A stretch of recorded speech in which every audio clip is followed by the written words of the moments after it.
जब हमारा मन भी शांत है, पवित्र है, तो एक दूरदृष्टि रखकर अपने जीवन के संबंध में विचार करें कि कितना जीवन शेष है और कैसे बीतना चाहिए। तो जो बीती सो बीती, बाकी उम्र संभालूं मैं, ऐसा भजन गाते हैं ना। जो बीत गया उससे आगे बढ़ना है और बेहतर ढंग से बढ़ना है। स्वयं को सक्षम बनाना है, क्योंकि भीतर से कमजोर बन जाए आदमी तो बाहर की हवाएं तोड़ देती हैं। हर कोई भी परिवर्तन जीवन में आता है वो आपके लिए कुछ अच्छा लेकर आता है। उस परिवर्तन का स्वागत करना चाहिए। कभी कभी ऐसी स्थितियां होती हैं कि हम किसी चीज को से हटना नहीं चाहते और प्रकृति परमात्मा हमें वहाँ से हटाते हैं, तो वो कुछ बड़ा देना चाहते हैं हमें। लेकिन जब बड़ा देना चाहते हैं तो ये बात ध्यान रखना चाहिए कि ये भी समझदारी होनी चाहिए कि जो प्राप्त है और कीमती है उसे खो नहीं। वो खो गया तो उसके बाद जिंदगी भर आदमी पछतावा करता है कि अगर हम उस समय का थोड़ा गुस्सा संभाल लेते, अपनी मूर्खताएं संभाल लेते, तो जिंदगी कितनी कीमती होती। कहते हैं कि कुछ चीज़ें अपनी जगह लगी भी बहुत अच्छी लगती हैं, अगर वहाँ से हट जाएं तो फिर उनकी कोई वैल्यू नहीं रहती। ये नाखून,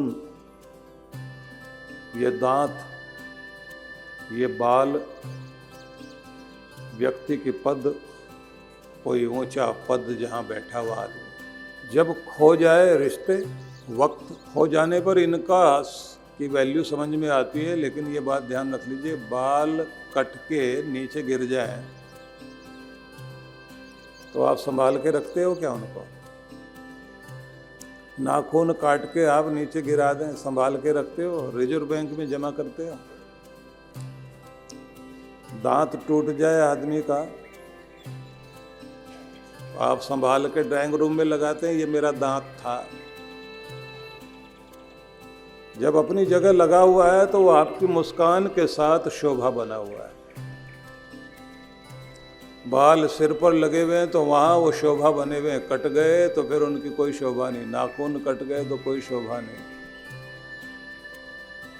जिस खानदान से गौरव और गरिमा से आप जुड़े हुए थे तो वहाँ वैल्यू है। आप हो बैठोगे तो फिर क्या रह जाएगा?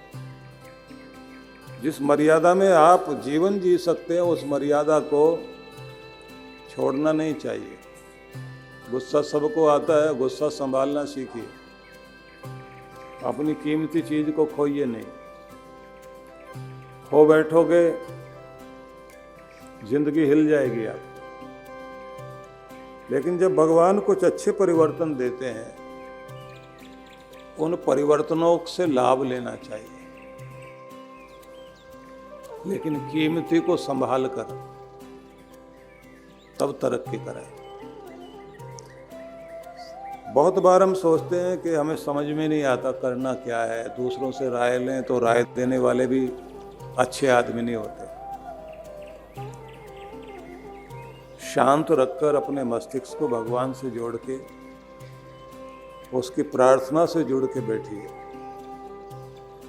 भगवान आपको गाइड करते हैं, क्योंकि आपके जीवन रथ को हाँकने वाले अगर भगवान हो जाएंगे तो फिर आपको विजय ही विजय मिलेगी। ये याद रखना।